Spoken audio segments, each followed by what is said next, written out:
मग बाबासाहेबांचं नाव आहे जो संविधानाला कारणीभूत आहे त्याला तुम्ही संपवायला निघाले.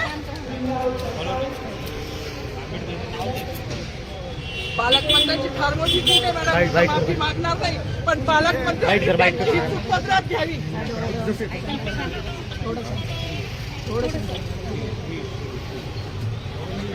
मला मीडियाशी घेणं नाही मॅडम, मला सस्पेंड केलं, मी नाळूचे गाड्या उपसी, मी माती काम करीन, पण बाबासाहेबांची ओळख पुसून येणार नाही. मला सस्पेंड करायचं करू शकता मॅडम. बाबासाहेबाला संपवायचं काम करायचं नाही.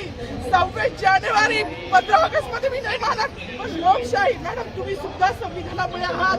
पालकमंत्री सुद्धा पालकमंत्री संविधानामुळे आहे. कोणताही जाती भेद नाही, सगळी समानता त्यांनी दिली आहे. बाबासाहेबांचं नाव आता तरी भाषणात येईल, मग तरी भाषणात येईल. ज्या लोक संविधानाला लोकशाहीला कारणीभूत नाही त्यांची नावं वारंवार घेतली गेली.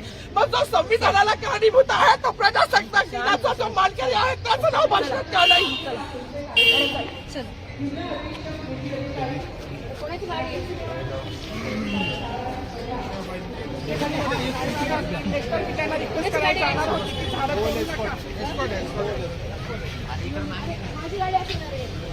सागर आता थोडी